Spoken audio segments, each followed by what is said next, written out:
France, an exploration of the country's political and intellectual histories since the 1970s. And he's also edited a volume on France since the 1970s, History, Politics and Memory in an Age of Uncertainty, as well as a comparative study, Britain and France in Two World Wars, Truth, Myth and Memory, co-edited with Robert Toombs. Now, Emile is currently working partly on an intellectual biography of Eric Hobsbawm, which I'm very much looking forward to reading when it's completed. And it has somehow miraculously, this year of all years, also managed to write a short history of contemporary French history, which I find nothing short of extraordinary.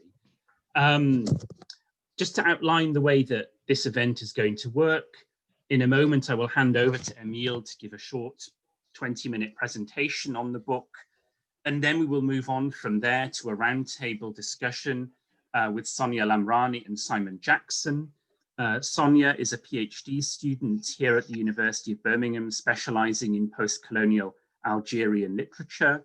Simon Jackson is a lecturer in Middle Eastern history, specializing in the histories of the French colonial empire in the Middle East, particularly after the First World War, of course, the mandates of Syria.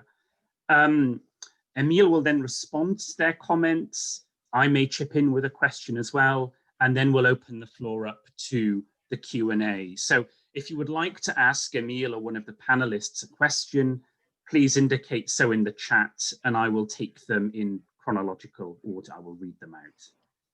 Okay, I think that's everything, isn't it? So Emile, we're really delighted that you can join us virtually today from Edinburgh. Thank you so much. And we're really delighted to discuss your book, and the floor is yours. Thank you, Tom, and thank you to all of you for either being present or for being involved in organising this event.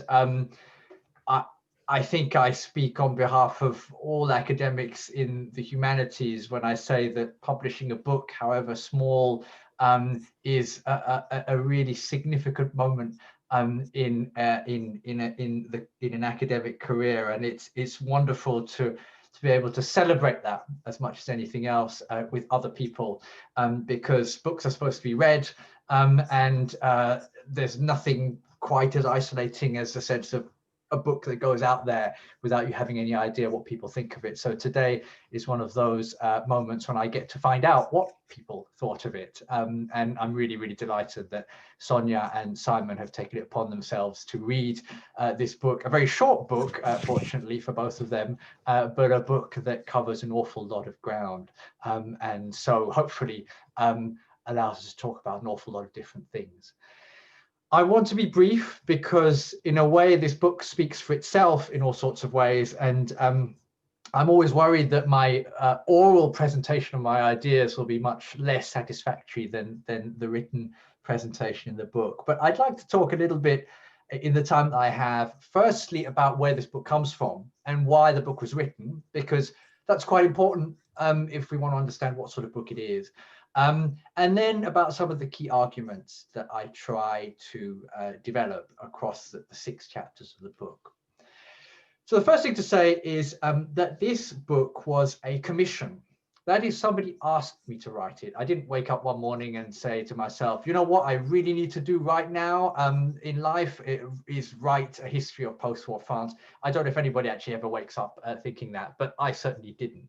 What happened was that I got an email out of the blue from a lovely editor at Polity, a woman called Louise Knight, who actually herself was once upon a time a specialist of French politics, although only discovered that much later, asking me whether I would be interested in writing a book for a new series of country histories that Polity was about to launch.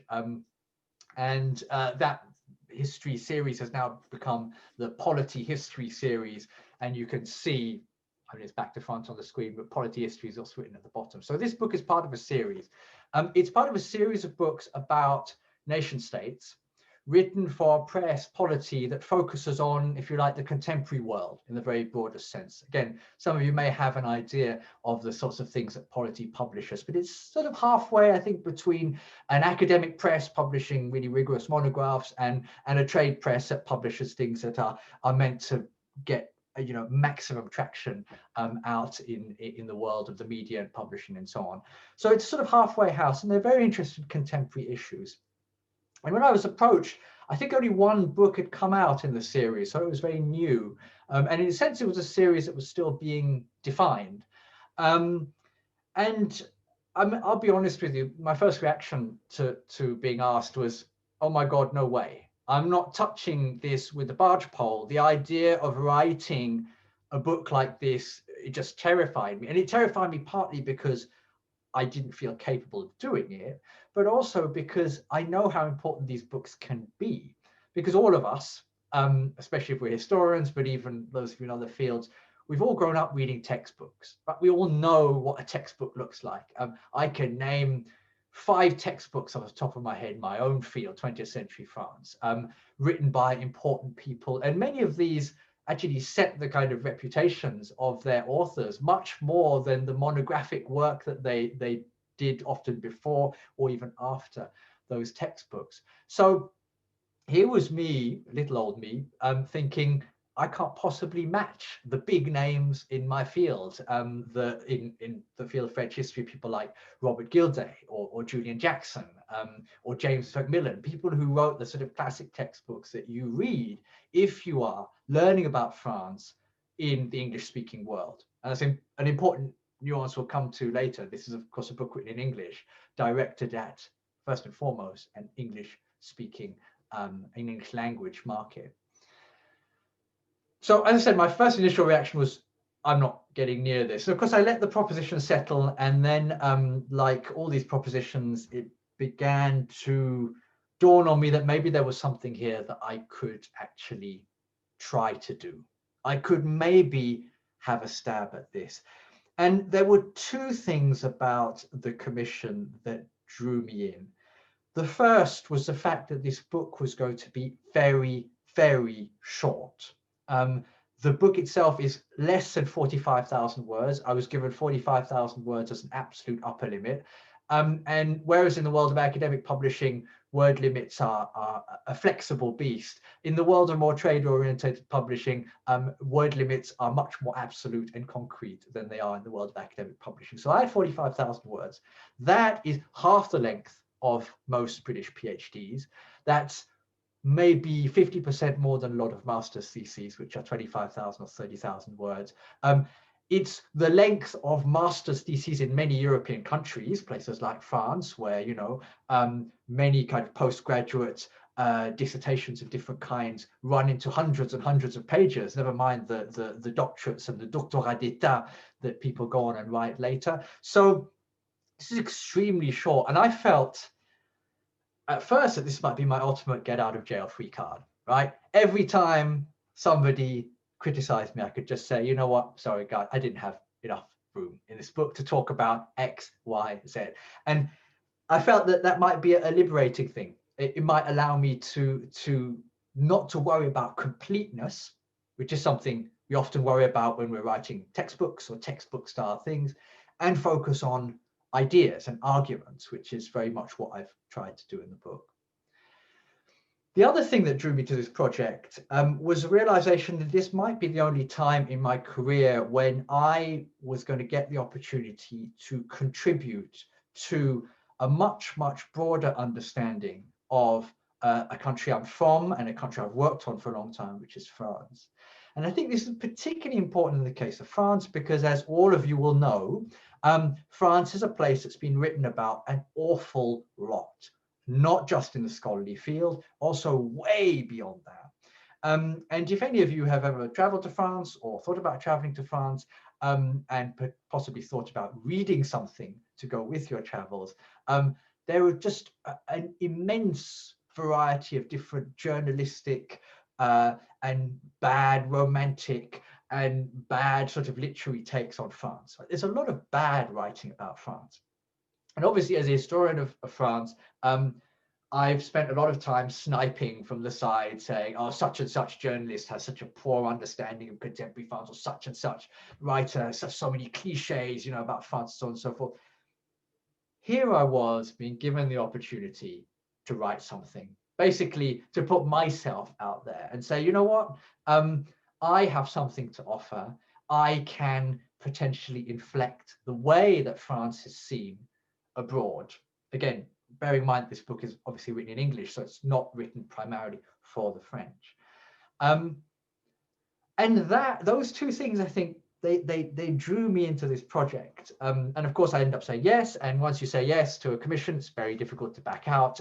And I was sort of stuck with it. And very quickly, I realized that length was actually going to be a problem. That I thought length was liberating, but actually writing something that's very short is not liberating at all. It's a serious straitjacket.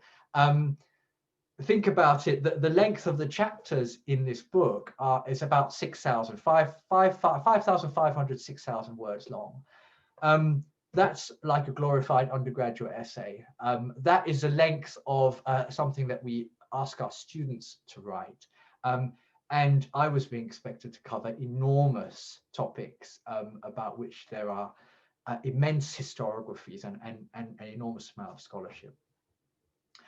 So in a way, the writing of this book was less of a challenge than the conceptualizing of the book. And that's what took quite a lot of time at first, to think about how am I going to tackle contemporary France? Firstly, where is it going to start? And then how am I going to think about it? What sorts of themes am I going to bring out? So the series brief was vague about exactly which chronology or periodization was expected. Some of the other volumes that have already appeared in the series include volumes on Russia, China, Syria, and most of them took the 20th century as a whole, starting around 1900 or the First World War-ish. I decided that that was just too much, and I basically cut off the first half of the 20th century and started my narrative in 1940, something which the editors didn't object to. And I started my story with the defeat of France, the fall of France in 1940, which was a cataclysmic event for a whole variety of different reasons. So that was one decision I had to make, but the other decision was then about what sorts of themes and what sorts of arguments I was going to make. And here, this is an opportunity for me to talk a little bit about the way I've conceptualized this book. If you have looked at the book at all, or perhaps even just read the blurb, you'll know that I make a pitch about France being a paradoxical country. Now, if you're being particularly unkind, you might say every country is paradoxical, right? Because every country has things that don't make sense and people who disagree, and things that are going on that somehow don't mesh or cannot be understood all simultaneously. And that's of course true. France is not exceptional in its complexity or its diversity compared to any other nation state. However, what I meant by paradox was less that there's a lot going on, but more that one of the signature perceptions of France is in the 20th century, but I think this goes back further than this as well, is that the French hold to and espouse and aspire to very significant and substantial principles, abstract principles, universal principles that are very clearly articulated, probably most famously in the epithet liberté, égalité, and fraternité. These are ideas that everyone knows, everyone being a sort of global politicized community, but that goes well beyond Europe, right? The symbol of France as the land of revolution, as a land of human rights, as a land of Robespierre and the guillotine and the Paris Commune, and this stuff is talked about in the 20th century from Indochina to the French Caribbean to French West Africa, and even in the non-Francophone world, France is held up. France's values and France's history is held up as something either that's appalling and awful or something to be admired and copied. And yet, despite these extremely clearly articulated principles, which are widely known, France is messy, has in its recent past been extremely violent, and has very largely failed in all sorts of ways to live up to those principles. And that paradox structures the book. that entry point of thinking about France as a place which has been mythologized and has mythologized itself a lot in the 20th century and even into the 21st century, but is also a place where those same principles are found wanting time and again, where the values of liberté, égalité, and fraternité, where the values of the Commune, the values of the French Revolution fall foul of French history that is very complicated, very fractured, and as I said, very violent. And I couldn't have asked for a better example of this than Emmanuel Macron's world tour, where at the moment he's sort of going around different press outlets explaining to the world what France's values are. And it's almost as if he knew my book was coming out, because this is the sort of cliche I'm having to sort of address head on. So he goes to Al Jazeera, he goes to the New York Times, he goes to saying that these are France's values, and you're attacking our values. And a lot of the response to this is, yeah, but you talk about these values, but actually no, but look what's happening on the ground. They don't correspond to these values at all. So these values are just worthless. In my book, rather than sort of skirt around that issue, I take paradox, I take that paradox as an entry point, as a way of thinking about 20th century and particularly post-war France. And so each chapter, the 6 chapters of the book, are built around one of these paradoxes. And I'll tell you what they are, because I think that will help you understand what I mean. The first chapter deals with defeat and resistance. In other words, it looks at the impact of the defeat of 1940 and the sort of cumulative impact of multiple defeats in the period going from 1940 to the present, not least defeats at the hands of the colonized in Indochina and in Algeria. And it looks at the dynamic relationship between defeat and then the notion of resistance, which is very powerful, which has some of its origins in the Second World War, but also is anchored in a much broader kind of political culture in France. The second chapter looks at colonialism and anti-colonialism. And I think you can't really understand the history of 20th century France without thinking about this constitutive paradox. The paradox of a colonial state, because that's what France was certainly until the 1960s, and many would argue well beyond that. But also a France that becomes a symbol for anti-colonial activism and a site of anti-colonial activism, as many historians before me have explored in all sorts of ways. Anti-colonial activists themselves, individuals, and of course their ideas pass through France. And so France is both the colonial power and the catalyst for anti-colonial movements. And again, that tension is a sort of fascinating one, and one which I try and draw out in the book. The third chapter deals with grandeur and decline. Grandeur in this case referring very much to the Gaullist idea of grandeur, which again, if any of you are familiar with French history, you'll be familiar with that term. And this idea of a sort of French destiny, of French grandeur on a regional or even an international scale. The counterpoint to that is always a fear of decline, a fear that somehow France's values, the French language, French culture is in decline and needs to be saved. And I think there's a really kind of fascinating tension between these two things, which play a kind of crucial role in understanding some of the ways in which the French talk about their own society in the period that I'm dealing with, from the 40s to the present. The fourth chapter deals with one of the great classic themes in French political history, and that is left and right. The French bequeathed to the world this political spectrum. It dates back to the French Revolution, as many of you will know. And there's no better place to think about what its recent past and future is than France itself. A country where left and right are both deeply embedded political identities, but also indicative of substantially different worldviews. And by looking at left and right, and by giving them, in a sense, equal billing in this chapter, I wanted to force readers to think about how French history, particularly the history I'm writing about, how French history looks different if you tell it from the left, if you tell it from the right. And we have a tendency, I think, to let the narrative of the left dominate the way that we understand 20th century France.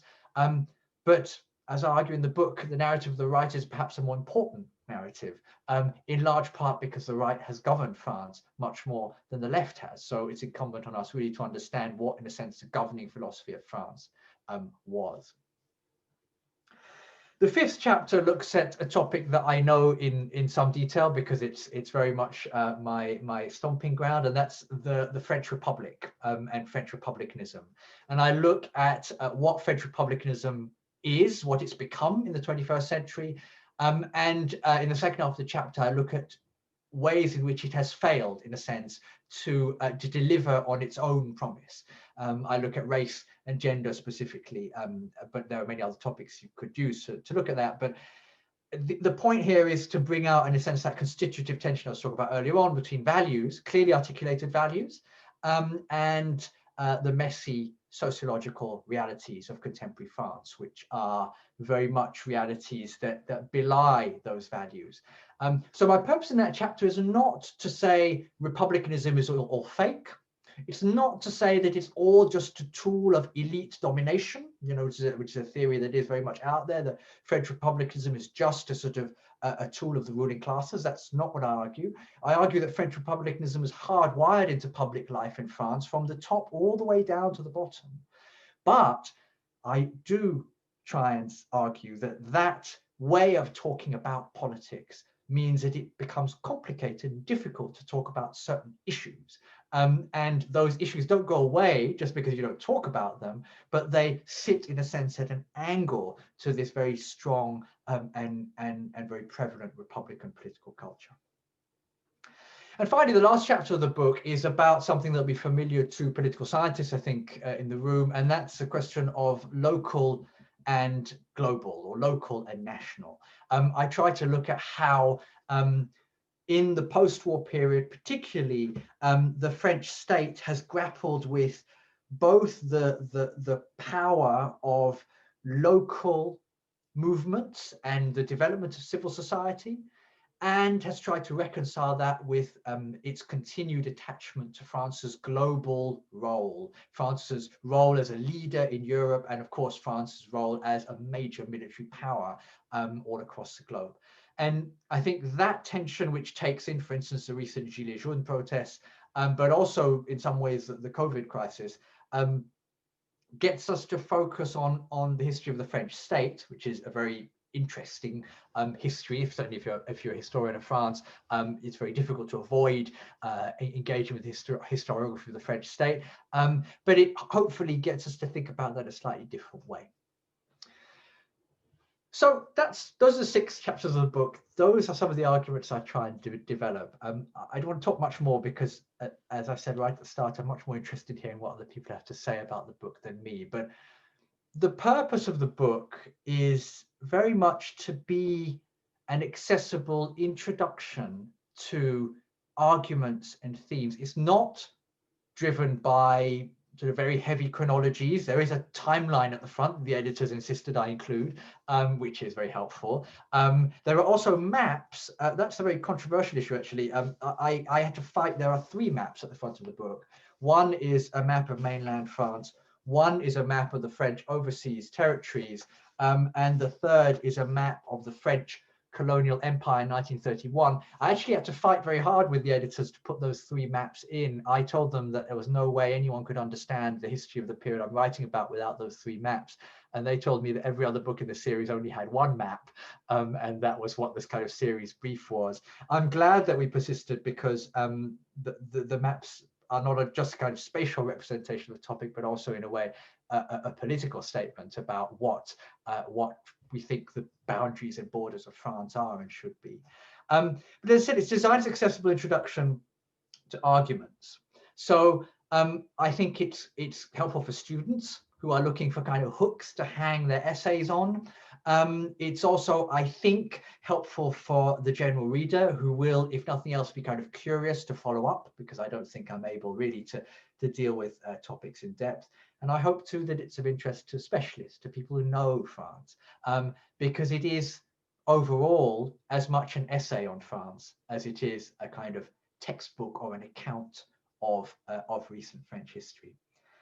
It's very short, it's very cheap, it's very accessible, and now it's out in the world. So I'm curious to see what people make of it, and whether it does have some traction, whether people end up using it. So that's a short introduction to the book. I think now I should probably hand over to Sonia and Simon to give me some critical feedback. Sonia, I believe you're going first. Is that right? Thank you very much, Emile, for your presentation. And as a member of the GCfE, I want first to thank again Emile and Simon for accepting to participate with us today and make this event happen despite the bad circumstances we are living. And also I want to thank Emile for the book, because I found it very interesting and I really enjoyed reading it. So to start with, I find that this book provides an impressive roadmap through the past to the contemporary French history. I think that the great strength of this book lies not only in bringing to attention the less stressed topic in the French history, but also in showing the importance of these less stressed topics in the shaping of French history since the 40s, which in itself, I find it as another paradox that can be added to the other paradoxes presented in the book. Also, I find that the author skillfully succeeds in demonstrating the influence of the past developments of French history in framing the actual state of diversity, cultural and socio-political sphere in today's French Republic. Sorry. One can cite here maybe your account on French resistance, which you have already mentioned in your presentation, which you refer to as a myth. So I like your insight on the topic when showing that despite the fact that, as you have put it in the book, there was no such thing as fighting France, as it was a myth, but it offered, as you stated in the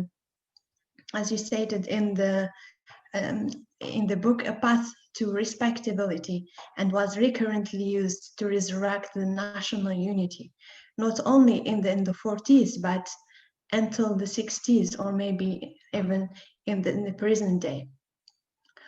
Another aspect, among others, that show the strength of this book is highlighting the impact of the colonial history in the contemporary situation in France, which is elaborated in your account on the way problems of integration of minorities or national integration and communitarism serve as a good example that echoes the colonial past in contemporary France.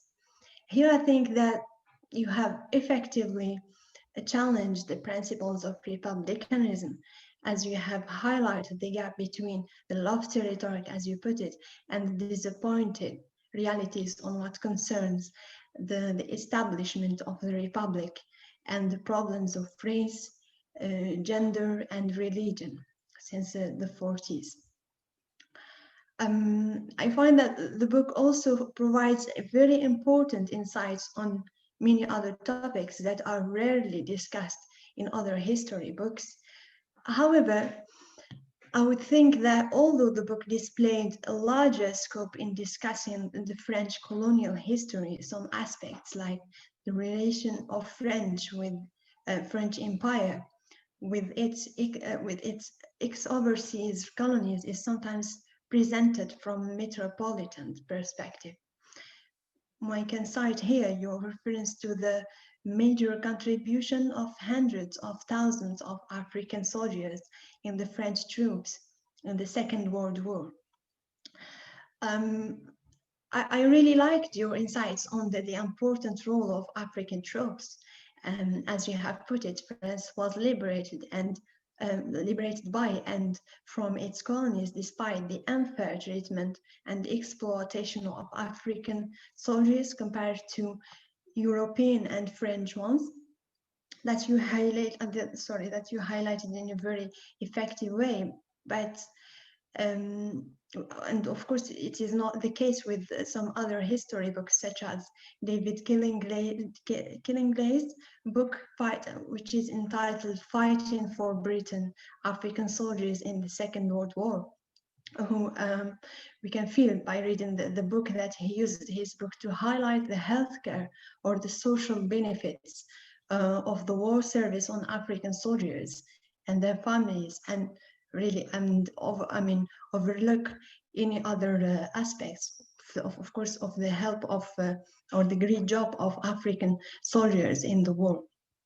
So of course it's not the case with the book we are discussing today, but whilst I understand that you have reasonably placed emphasis on metropolitan France, I wish you had paid more attention to the complex interplay between France and its colonies at key junctions.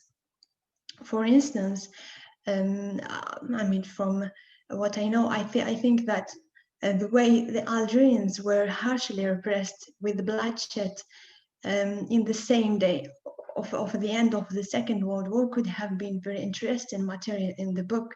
This is because this massacre was the turning point in the relation between France and colonized Algeria at that time.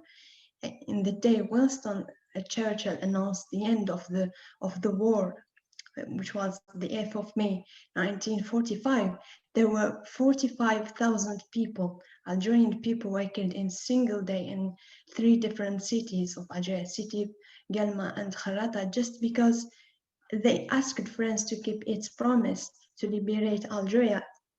If Algerian soldiers help in the winning of the war, which was the case, as the largest number of African soldiers were taken from Algeria. I'm saying this because it's an important point, because these massacres pushed Algerian people, among other colonized people, whether in Africa or in Indochina, for example, or other overseas territories, to start planning for revolution against France, which led eventually in the end of the colonial history in Algeria. In other words, I find that this event is important because it is one of the aspects that explains the reason why the movement of anti-colonialism was that powerful in Algeria after the Second World War. And as I have mentioned, not only in Algeria, but in Africa in general, or other ex-colonies of France. Another point that I find that I want to mention is maybe the possibility on drawing on the post-colonial framework in your analysis, which I find unfortunately almost absent in your book. I understand that this is a small book, as you have mentioned in your introduction, which can't cover everything, but maybe including the post-colonial framework would have helped in giving more objective perspective in many areas. For example, your account about French nuclear program, which was launched in the Algerian Sahara in the late 60s, that you referred to as one of the grand projects and ambitious civil and military program.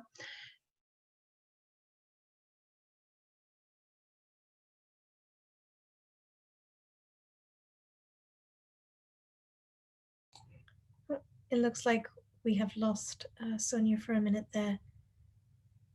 I thought that was just me, but I'm glad it wasn't just my internet. No. Hopefully Sonia will return. She was right in the middle of saying something really interesting. Oh. We tried to send a Sonia, message. you're back. Hello. Back. Hi. Can you hear us? Sorry? Can you hear us? Yes? Was it? Sorry, I just... Yeah, you just froze for a minute there. Can you, do you, Emile or Tom, do you remember where? Yes. Yeah, Sonia, you were beginning to talk about France's nuclear policy and the testing in the Sahara Desert in Algeria. Yeah, sorry. Yeah, sorry about that. I didn't realize that it was cut off. So I said, for instance, your account about French nuclear program, which was launched in the Algeria in Algeria, in Algerian Sahara, that you refer to as one of the grand project and ambitious civil and military program, which was also used by, as you have referred to, by Charles de Gaulle to convince others of his success, despite his defeat in Indochina and in the Algerian War in the late 60s. So here I find that this topic have merited greater consideration. For me, I find that any post-colonial researcher, or maybe any historian or any student of history who is reading the book, maybe will be waiting here to mention what was this project for Algerian or for people living there, more specifically. Because in reality, whilst you refer to it as grand, ambitious project, or like other French historians such as Bernie Sab in his article Oasis of Imperial Nostalgia, who also refers in the same similar way when he says to, when he speaks about project as promising project. I find that any post-colonial researcher will speak about this in a totally opposite way. For instance, the nuclear energy expert Ammar Mansouri describes the test like the most despicable crimes perpetrated by colonial France in Algeria, as the bombs used in Regan and Hogar. Regan and Hogar are the places where these tests were placed. So had more than 4 times the strength of Little Boy, which is the US bomb dropped in Hiroshima at the end of Second World War. And of course, the bad impact still present to this day on the people of these regions, and babies still born with atrophied limbs, cancers of liver, stomach and skin, and even cases of temporary blindness. So more importantly, I find that in memory studies, we will find that this crucial topic that still suffers from the silence, as the historian Raphael Branche puts it. But despite this silence, we still find attempts to highlight this topic, as David Malo Silva does in his book, Regain Mon Amour, published recently. So he, as a previous Italian soldier in the French army, which was in charge of this nuclear test, he devotes his book to relate about the terrible experience for him and for the population, or for the people of Regan and Hogar. One quote that explains his opinion about this topic is when he says, for example, the story is not closed because life is no longer the same in Regan. The progress that, according to some politicians, France has brought in the territories it occupied elsewhere as a metropolis, and the benefits of colonization, if they ever existed anywhere other than the head of nostalgic relentlessness of grandeur and empire, in the brains of fanatics of the West, or to centrism, they were paid an exorbitant price. So in the end, building on these reflections, I would like to know whether this can give, a way to envisage these topics, or maybe future writings differently by taking into account the post-colonial framework. I think I have said enough now. I said I will hand over to Simon if he wants to give now his comments. Thank you. Okay, first of all, thank you to the organizers for putting this wonderful event together. Thank you to Emile for writing this book, and thanks to Sonia for a wonderful set of comments, which are difficult to follow. I've written these comments down, so it's going to probably sound a little bit read out, but bear with me. So it's a pleasure to have been asked to offer some comments and questions on this wonderful book. Emile, you've really risen to the challenge of writing within severe constraints on length, and risen to the challenge with great brio. It's a tour de force of up-to-the-minute synthesis that introduces large and, as you said earlier on, really dynamic fields of historiography, And you've done it with enormous economy, sensitivity, and skill. And I learned a great deal from reading it. Across the fretwork, or the frets, I should say, you're the guitarist, not me, provided by the 6 chapters, you develop a melody in which the leitmotif of paradox emerges with great power. It reminded me of some other interventions of different sizes and purposes in the field. For example, Joan Scott's 1997 collection of interrelated essays on gender history in France, titled Only Paradoxes to Offer. Your guiding theme sent me straight to that work. And of course, in that, Scott showed how French feminist movements that sought the abolition of discrimination on the basis of gender found themselves constantly obliged to argue in terms of sex and gender difference to achieve their goals. I was also reminded of the organizational ambitions of a very different book with a much higher word limit, Tony Jutt's Post-War, which aimed to provide a series of thematic disquisitions as much as a chronological roller coaster, and which, also like your book, was intentionally and I think productively attentive to regions, peripheries, hinterlands, and provinces, in spite of its author's deep familiarity with the intellectual and political histories of capitals.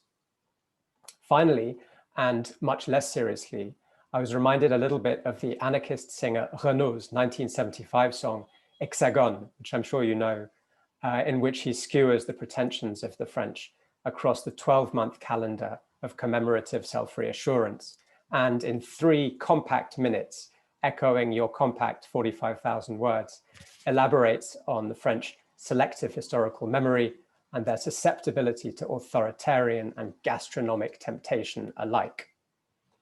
So, with that said, a few comments and questions. First of all, a somewhat kind of meta, I guess, question. A book like this, as you said in your opening comments when you talked about how it was commissioned, has to be thought about in terms of audience, reception, and its distillation of a whole cellar of historiography into a single concentrated measure. And so I wanted to begin, knowing that you've done a few events of this kind so far, not least at the IHR French History Seminar, by asking which comments you find are recurring, which ones are coming back again and again, and how have you found your colleagues' questions and criticisms of the book are kind of bouncing into or encountering the remit that your publisher offered you. So it's a question, I suppose, about reception by professional historians of a work which has that larger audience, and how those two worlds are meeting and perhaps clashing in places. Relatedly, as you emerge from this project, how has your sense of the wider historiography on modern France, and I think this connects actually to what Sonia was saying, the wider historiography on modern France, its cycles, its dominant and subaltern methodologies, and its uneven, shifting landscape change as you surveyed it in order to write this book? Just to give one example, how do you see the position of intellectual and political history? And I recognize that this is a book that's first and foremost about political history. How do you see the position of intellectual and political history relative to cultural history or its predecessor social history? Next point, because you've had to approach France as a nation state in the midst of a historiographical moment which is currently so keen on transnational, global, and imperial approaches, how did you find yourself handling the need to reconcile a nationally specific story with the set of implicit and sometimes, but not always explicit, comparators that the claim to specificity inevitably conjures up? Perhaps especially in the light of what might initially prove to be a British or an American readership, but might later also include a French audience if there is a translation of the book. To develop that previous point in the register of the economic, and here I'm drawing on some of what Jackie Clark said at the IHR about social citizenship, I was struck by your insistence across much of the book on France as a second-tier country, a sort of Sweden with nuclear weapons. And I wondered how France's massive multinational capitalist organizations, Areva, Lactalis, Carrefour, LVMH, AXA, Publicis, fit into the story you tell, alongside their allies and their surrogates at the Institut Montaigne or the MEDEF, the the bosses organization, the bosses union in France. To push that point a little bit further, the CAC 40, the French top stock exchange companies, famously make most of their money outside France. And yet those companies remain deeply rooted in the French nation state.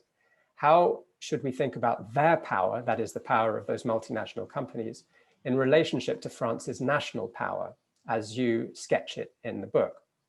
And we might think here of that global to local tension that you chart in chapter 6. I wondered how taxation, for example, might provide a site of analysis, local taxation, national taxation, but also the taxation of offshore wealth. Perhaps this can be thought through also in the context of post-COVID spending and retrenchment to come, or in the context of debates on wealth taxes, one of which Macron has abolished, taxes on tech companies, which France has sought to pioneer at the EU level, or taxes on offshore wealth that have been advocated for by French intellectuals like Piketty, Sayers, and others. Next point, another argument that you make about France is about its specific and intense relationship to its own history. And I think this argument builds on the larger argument that you make throughout the book in each chapter about how key concepts like resistance or the Republic itself have been arenas for debate over what such concepts can or should mean. On this point, I wondered if you could say a little more about present-day France, and especially about this fragile, defensive, preservationist sense of the past in France since perhaps the 1980s that you diagnose, and which you argue differs from the 68ers' future-focused utopianism. After all, as you know, the elaboration of the political future on the basis of the recycling or the defense of certain specific pasts has been a long-standing characteristic of the French left and the French right alike, not least across the 19th century revolutionary tradition, when Phrygian caps, for example, and other material and ideological props were brought back out of the cupboard to serve different projects. In other words, is the preservationism and the small c conservatism of today's France and its relationship to its historical past any different to what we see, for example, in the 19th century, for all the current moment's seeming specificity? Last of all, I wanted to ask one or two more specific questions about the historiography on empire and on race, in addition to asking why your map of colonial empire is from 31 rather than from, say, 46, 47. Now, here I wanted to quote briefly from the book, page 50. This is the chapter on colonialism and anti-colonialism. And you say, it was in the period after 1789 that the key paradox of French anti-colonialism took shape, namely how to realize the emancipatory, universalist, and egalitarian potential of the French Revolution within a colonial reality of servitude, difference, and hierarchy. And I recognize this, this argument with every fiber of my being. It reminds me of Alice Conklin's work, for example.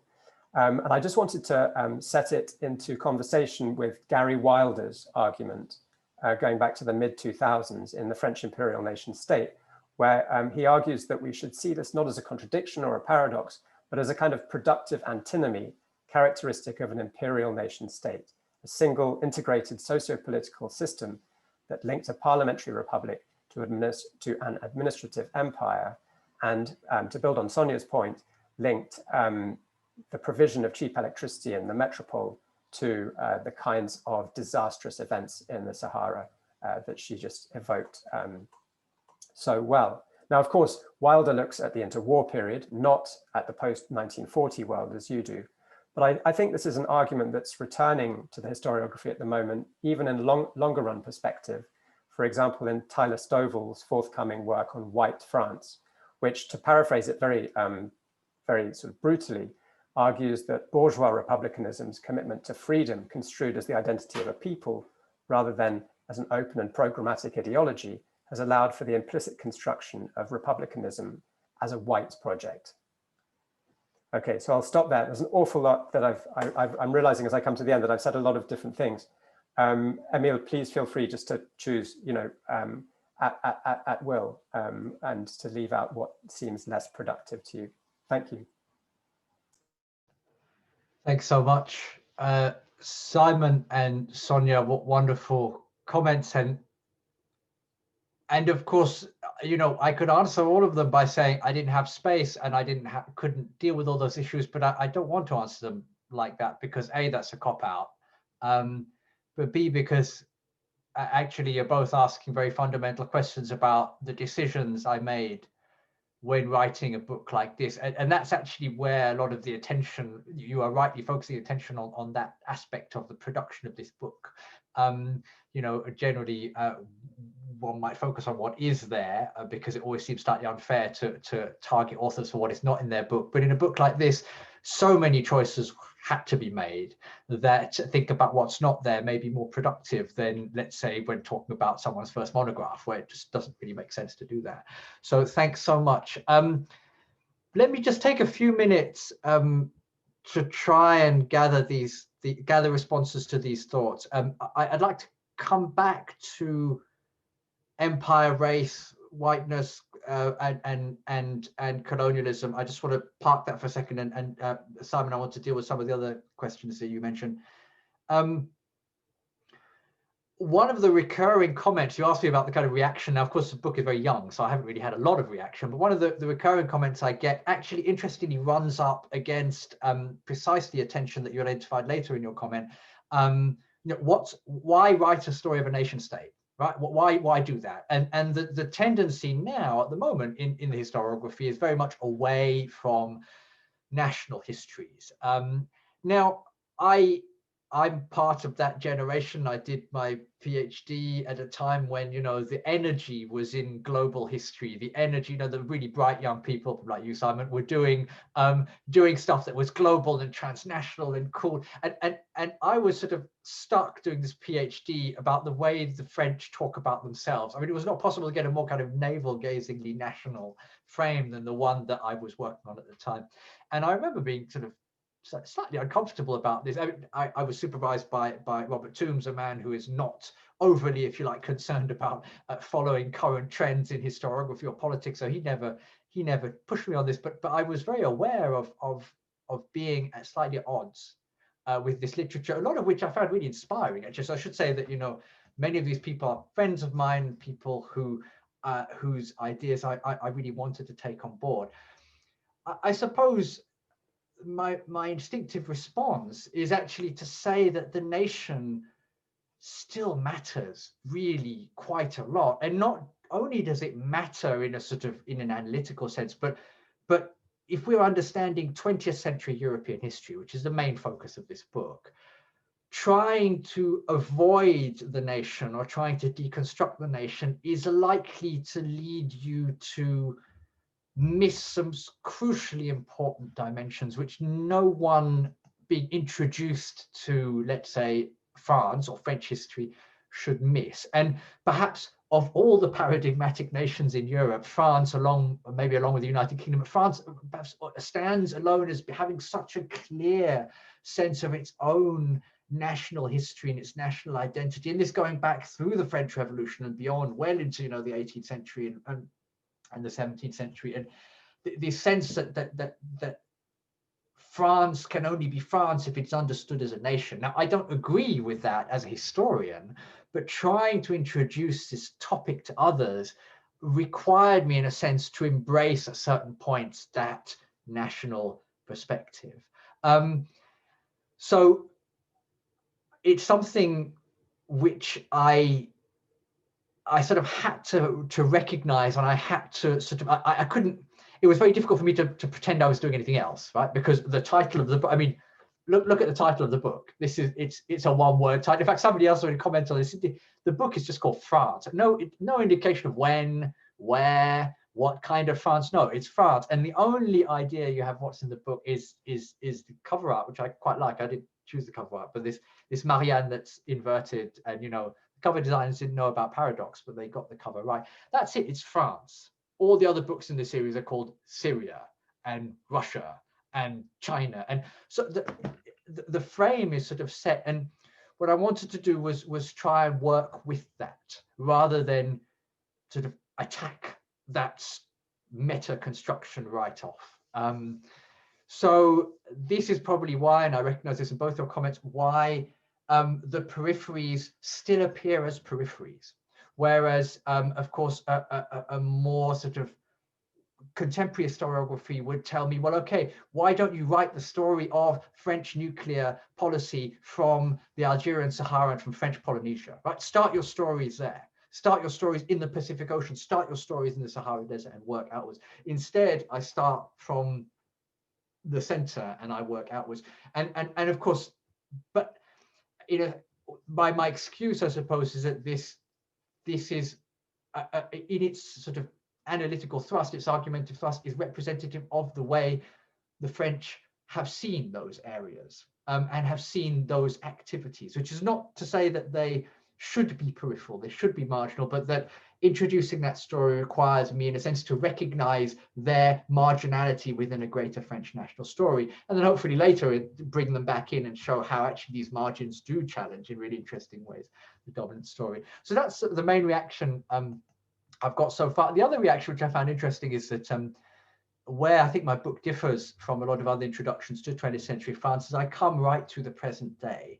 And I try to develop a serious analysis of French politics from the 1970s and 80s onwards. And that's quite unusual, because in most cases that's reserved for the kind of French studies textbooks, which people in French studies would have worked with, Helen Drake's book or Varoufakis and Howarth's book, the books that are kind of used for students. And I wanted to try and understand how French politics has continued, how patterns have continued through that 68, 70s moment. And that perhaps moves me to one of the things that you said, Simon, which is related to this sort of the fragile defensive preservationist idea versus the kind of utopianism. I think that the kind of crisis of the future, I mean, if I ever am commissioned to write these big thinking books again, this might be something to write about. I think the crisis of the future is going to be one of the major crises of Western politics, and is also likely to open up a real gulf with other parts of the world, right? So if you look at the politics of contemporary India, there are hundreds of millions of people in India who can reasonably aspire to a better life than the one that their parents had, and they dream of that, and they think about politics in that way. In most of Europe, and France is very much no exception, most young people don't think their lives are necessarily going to be better than the lives of their parents. And that induces a very, very different kind of attitude towards the future, towards that kind of utopianism. And so much of the fragile and defensive aspect of what we sort of associate with France has to do with the welfare state, and has to do with preserving values that are seen to have protected France from division and violence. That's a far cry from the sort of future-focused utopianism of the 68er generation, who still dreamt of other worlds, right? But it wasn't just them. Anti-colonial activists in the 1950s also thought they were creating other worlds. They believed that, you know, independence would bring something new. It would bring entirely new forms of social organization, entirely new forms of political action engagement. In most cases, that too turned out to be something of a myth. And so that kind of double disillusionment weighs very heavily in contemporary French political culture. And I wanted to try and account for that without falling into nostalgia, which I'm very allergic to, and which the French adore, which is a sort of nostalgia about, oh my God, intellectual debate today is not the same as when Sartre was up against Aron and they were fighting over, you know, it's just not true, right? There was a lot of rubbish in the 50s, and there's a lot of quite interesting stuff going on now. So I wanted to avoid nostalgia. Let me just try and address the post-colonial framework as my last comment, and that's bringing in some of the really interesting things you said, Sonia, and also this sort of productive antinomy, Stovall's perspective, and so on. So possibly because of my generational position, I'm very familiar with a lot of this literature, right? Again, it's literature that was kind of written around me as I was a student and then emerging out of my PhD. I was sort of snowed under by 1,000 different hot takes on the hijab in France and on, you know, what this meant. And you know, there's now this gigantic literature on this subject often by American anthropologists and sociologists looking at particular questions that might relate to, power and those post-colonial frameworks and so on and so forth. And I was also sort of doing my doctoral research at the time when the explosion of sort of colonial guerre de mémoire, or memory wars, really kicked off again in the early 2000s, right? Question of torture in the Algerian War, should France apologize for its colonial past, all of the sort of the resurgence of pied noir, politicized memory. And so all these things were going on around me. And I think, of course, I could have gone much further. And Sonia, you're absolutely right. I could have really taken, in fact, I could have taken each chapter and given it a post-colonial twist. I could have started the story of defeat with, looking at the kind of Vichy-aligned administrators in Indochina and showing how they were quite happy that the Third Republic had fallen, and that was great for them. I could have started my chapter on the left and right by talking about when Césaire broke from the French Communist Party. There'd be ways of writing each chapter with a kind of post-colonial motif.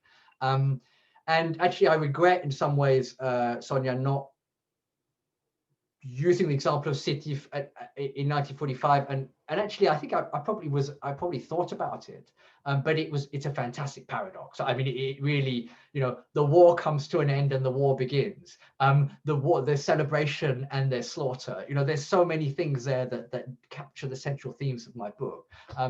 It would have worked very well. Like many other examples, it just didn't make the final cut in my head. But in terms of the broader approach, I think the reason I shied away from the fully post-colonial approach and really trying to decenter our understanding of France right at the head of each chapter, right in the kind of methodology of each chapter, was because I wanted to retain, I suppose, that metropolitan bias or the metropolitan perspective. I wanted to reflect fairly that history of 20th century France as told from the center. And I try in different places, it isn't enough, and I absolutely accept that criticism. I try to bring in these different voices, talking about the French overseas empires, talk about the Gilets jaunes, but starting in French Guiana instead of starting, so I try to do that, but I think I wanted to, in a sense, to make sure that the story of metropolitan France didn't disappear in this. And you could tell me, we don't need another story of metropolitan France. We don't need another history. There are so many. They're already there. There are so many of these stories. And yet I suppose my brief was also partly pedagogical. I also had my own students in mind. I was also thinking about, well, if I start talking to them about all these topics by starting out in the distant, mysterious peripheries, I mean, they barely know the geography of France, never mind the geography of any of the other places. How will I explain to them why those places matter? They matter in and of themselves, right? And that would be a different book to write. If I was writing about nuclear testing or the nuclear program, I might well start in those places. But how will I explain to them how they matter if they don't know where the center is or where the perceived center is? If they don't know that Paris, as far as a lot of, and certainly the political elite, is the center of the universe, right? If they don't know that Paris is the most important city in the world, how are they going to understand why these distant areas were still distant in the French imagination? So in a way, I'm saying guilty as charged. I am not challenging as many narratives as I could. I'm not deconstructing France's place in the world as I could. Some of that is the nature of the commission and the constraints of the book.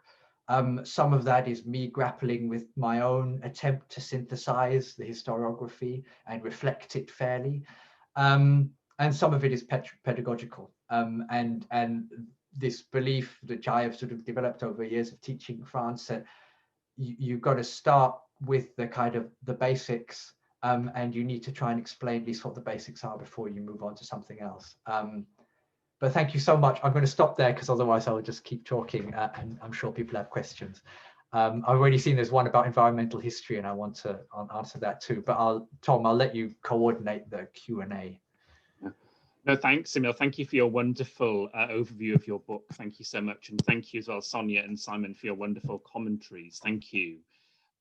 So yeah, to take the questions then in chronological order, we'll begin with Frank Ukotas, our residential sort of environmental historian here in the department, who, Emile, as you note, it says, RE nuclear power, it also serves to highlight the significance of material resources, energy, minerals, food, etc., for the Trente Glorieuses. Any regrets about leaving this out? So I guess, yeah, the place of material resources within the glorious, the Trente Glorieuses after the war. Frank, I can't see you, but lots of regrets. This book is full of regrets, actually. I mean, if I wanted to sort of put it in a more melancholic tone, which I try not to, because I'm supposed to be celebrating the publication of this book, there are quite a lot of regrets. That is definitely one of them. I mean, actually, one of the most obvious regrets is that I deal very little with intellectual history, which actually is one of my bread and butter subjects in post-war. I hardly deal with intellectual life at all, which is kind of surprising for people who know me. It is, as Simon said, a political history. It tries to be an imaginative political history, but nonetheless a political history. I think a history of the sort of a material history of post-war France is incredibly important. And actually, one thing I would really like to think through more, particularly with the post-colonial angle that Sonia, you were talking about earlier, is the spatial dimensions of that material, the sort of the sort of material history you're talking about. So to come back to nuclear power, because it's such an interesting thing, where are the nuclear power stations located, right? And what sort of resistance do they create around them, right? So now there are political movements and social movements around opposing nuclear power stations in metropolitan France, just as there are elsewhere. What does choosing French Polynesia as a site of the last tests that France did?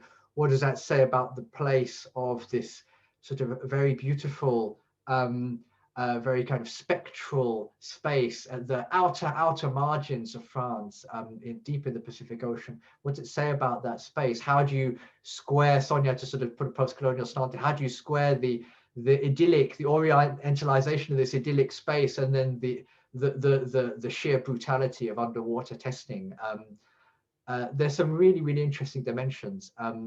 And I think as I'm growing older, I'm becoming more and more of a sort of old-fashioned Marxist. I'm becoming interested in land and resources in a way that I never thought I would when I was in my 20s. I thought, oh my God, that's so boring. And now I keep wishing that some of those debates about transition from feudalism to capitalism and how land works, I think land is super interesting. So don't be surprised, you've heard it first, don't be surprised if in 20 years I publish some really dry, anal-style statistical analysis of land ownership in France and try and make some big claim about how the Ancien Régime never died or something like that. But anyway, Frank, it's a great question. Thank you. Thank you, Emile, for your answers as well. Fantastic. And so the next question is from Madeleine Newling, which says that, Emile, you've mentioned the nature of Anglophone points of view in observing French culture and society. What do you, and indeed for that matter, Simon and Sonia, have to say about this as I guess what you were grappling with in writing the book, right? The sort of presumptions about France within the English-speaking world. So here, I think, Simon, you were at the IHR launch, and people talked about this. Arthur Asraf was one of the people who was on the panel there, and he immediately said, this is a book written not for French people, and there aren't any French people in the room. Not quite true, he was in the room, but I know what he meant. And in my reply, I said that actually I think my own autobiography can help illuminate some of the perspectives that I have on France. I grew up as a French person. My father was French. I grew up as a French person in the east of England in the 1980s and 1990s, and I grew up speaking French. My mother's from Pakistan, so it's a completely different story. But the French bit of me was kind of on show in an unusual way because I spoke French and was often ridiculed nicely or not so nicely for speaking French in the very provincial, dull state school I went to. And And I think what that did was it made me very aware of how France is perceived abroad and the kind of stereotypes and perceptions and misperceptions people have of France. The book is also shaped by teaching in British universities, teaching France in British universities. And so some of the questions that I'm answering in this book are questions that I have been asked by students. Like, why are the French so weird about the veil? Question in class. How do I answer that in class? Well, having answered that question about 47 times in class, I found that actually writing about it came quite naturally, but of course writing about it in a particular way. So I think that my book is colored by those personal and those intellectual experiences. I do think it would be an interesting book to publish in French, and I would love to do that. That's probably beyond, I mean, the thought of translating myself is just terrifying. I hate translating myself, it's awful. So I'm not going to volunteer that task, but it would be really interesting to know how French people responded to this particular take on their history. But it is, I suppose, initially in the kind of commission and in the conception of the book, it's a book that's supposed to answer questions people outside France often have about France. And that's something which, again, I suppose is part of the pedagogical remit of the book. The only thing I'd say is that because I am French and a sort of a slightly strange French person who grew up as an exile from the Republic, and did go through the French school system, so that also shapes my perspective on some of these institutions. I try to give an account that is fair to France. I do, and I've long held that quite a lot of writing in British and American academia about France is colored by some very, very strong preconceptions about France, often negative preconceptions. And this applies as much to sort of very burning topics like, French republicanism as it does to other sort of more erudite topics in the historiography. This is a book, I hope, that makes arguments that French people would recognize. They won't agree with, but that they would recognize. And that's really important to me. I'll leave it there. Thank you, Emile. Thank you. So the next question is from John Monroe, who says, thanks to everyone here. Emile, it was so interesting to hear how you dealt with the challenges of writing a short book on such a big topic. I'd love to hear more about how you decided to incorporate intellectual and cultural history within the themes you used to organize your chapters. French philosophy and film alone are such huge topics. How did you decide to incorporate them or not?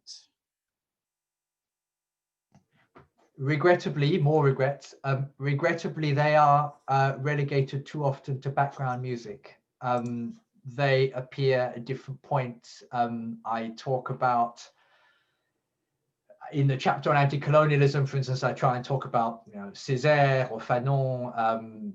I mention Marie Scondé and Tiken Jaffa Koli in these places as well, to try and sort of broaden out the scope of the sort of cultural references.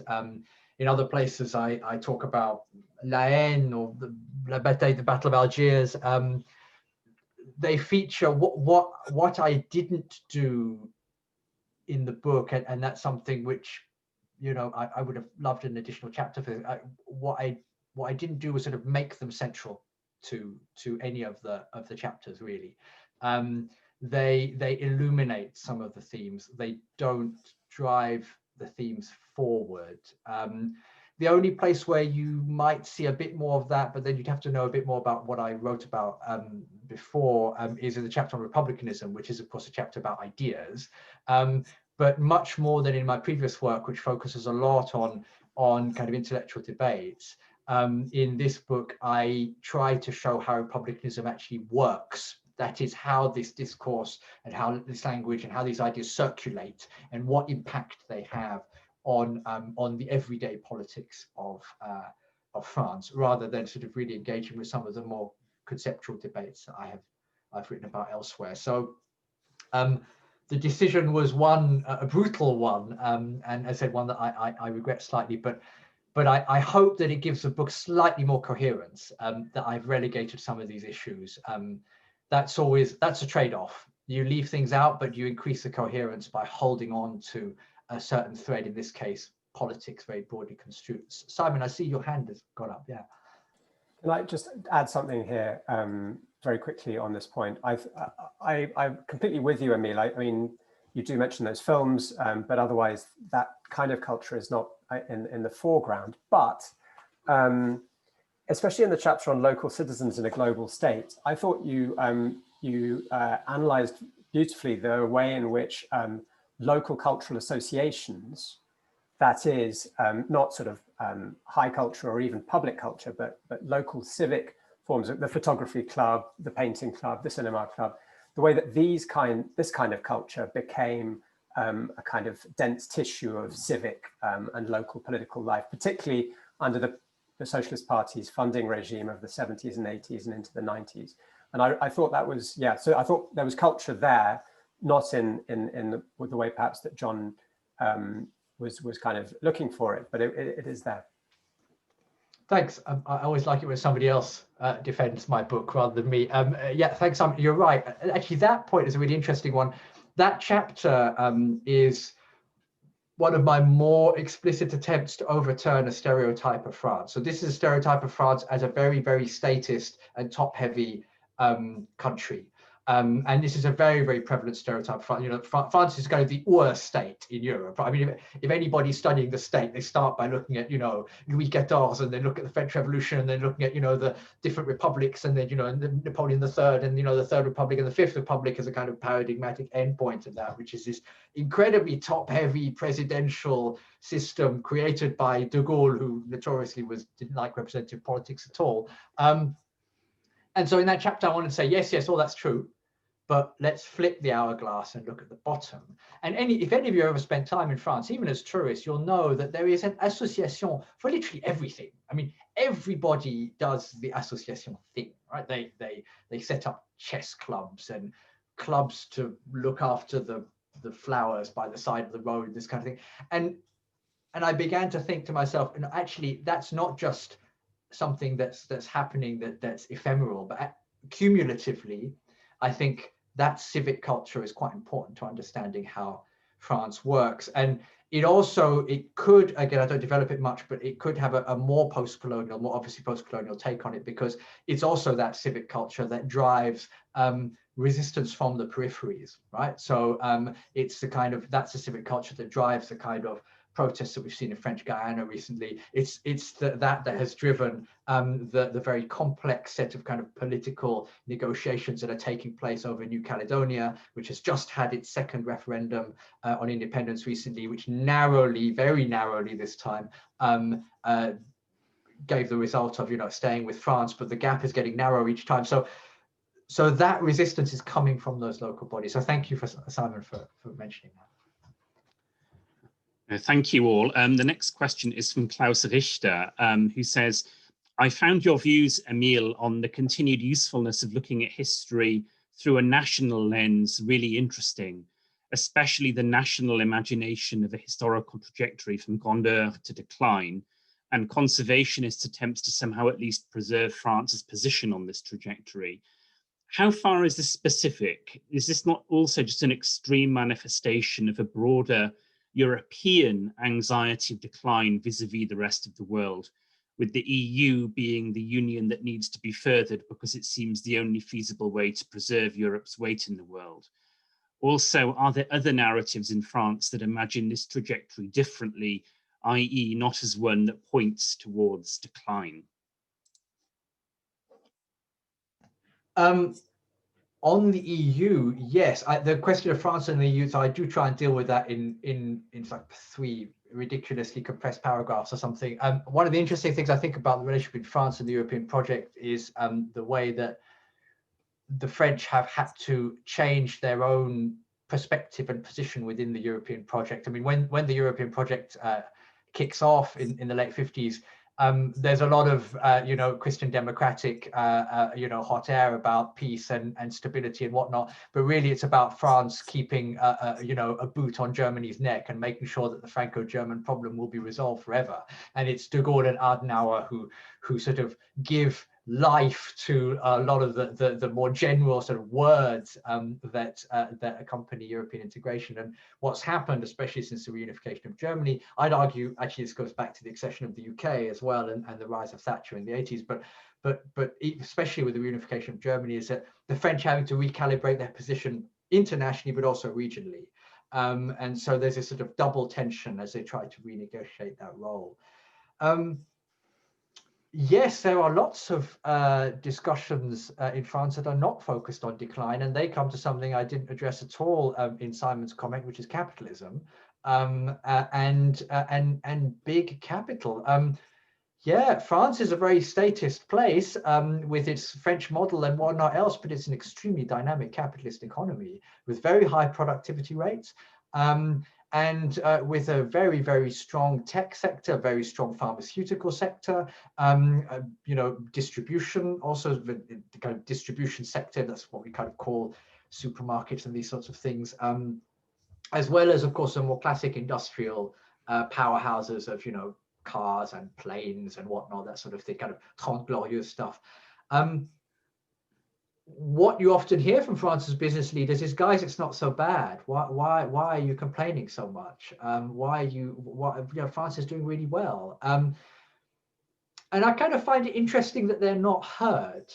So Simon, kind of answering your question as well as this question about alternative narratives, why is it that this story doesn't really penetrate? I'd argue that it does at certain moments, but is often swamped. So for instance, what brought Macron to power, apart from a fear of Marine Le Pen, of course, and the far right, was also a kind of sense that the startup economy, or that, you know, that France was this dynamic, it could be a dynamic young nation. Within a few years, that's faded away, and the French are once again depressed. And France, as I said, Macron's having to go on these tours where he explains to the world why, you know, France is still the bastion of the Enlightenment, and everybody's going, okay, we're done with this. Like, you know, why you talk about this again? So I think the question is not so much are there alternative narratives, which there are, but why they don't persist, why they're weakened so much. And I think that's where the chapter of defeat and resistance, that's what I try and do in that chapter, is why is a spectre of defeat always looming? You know, why is it always there? I'll stop there, Tom. Wonderful, Emile. Thank you so much. The next question is from Zoe Kerkomar, who says, thanks a lot. I have two questions. How does your book relate to similar books for a French audience? How would you engage in the French contemporary historiographical debate with this book if you had written it for a French audience? Then if you couldn't handle material dimensions, how do you deal with social class within the broken Republican promise?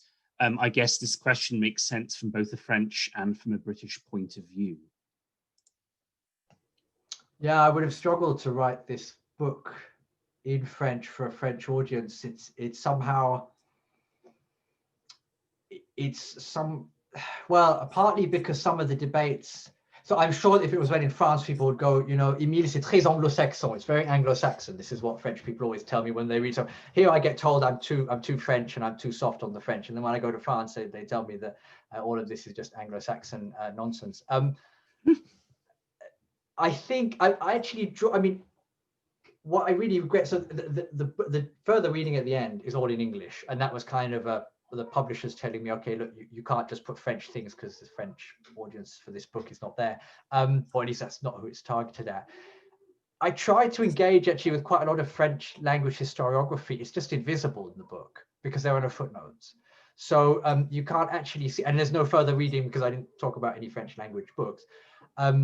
Actually, there's quite a lot of it going on. So I would think that some people would recognize some of the debates that I'm trying to open out.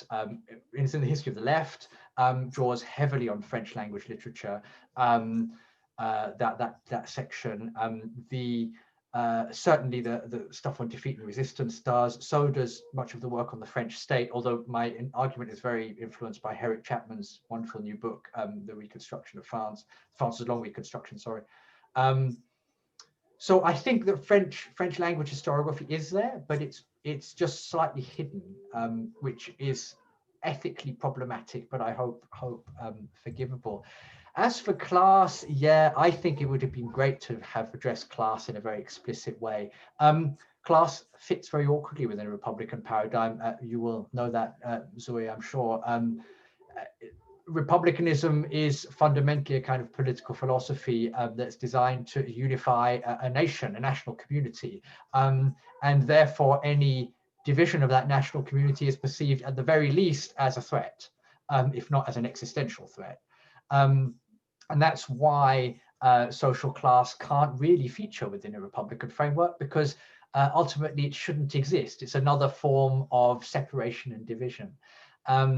Now, in the period that I'm writing about, the response to that has come from the left and came primarily from the French Communist Party, who are very rapidly and very sadly, I think, being written out of 20th century French political history. This is a really sad consequence, actually, of the Juttian turn. By the way, I love Tony and Tony Jutt. The fact that you compared me to him, Simon, was just an enormous compliment. But I think that kind of anti-totalitarian shift has led to the writing out of the history of post-war communism in places like France and Italy in really damaging ways. I think that would be the answer. The answer would have been in this book, in a sense, to write a history of French communism, not just French left, but French communism specifically, and the way that it tried to keep the idea of class alive in post-war France in ways that are fascinating, both at the local level, but even at the national level as well, but particularly at the local level, right? So in the kind of the Centre Rouge around Paris, which has identified with communism as a sort of lived ideology for such a long time. That's beginning to disappear now, but until recently that was the case. So I think it would have been better for me to deal with communism as something separate to French republicanism, rather than try and show how French republicanism can somehow absorb the question of class, because fundamentally I don't think it can, and that's one of the problems. I don't think the language of republicanism can do that. There's just no tools. There's just not enough tools for that. Yeah. No, wonderful. I think as there are, so Zoe says, thanks again, I completely follow you. Yes, the PCF should not be written out. Excellent. So there are currently no more,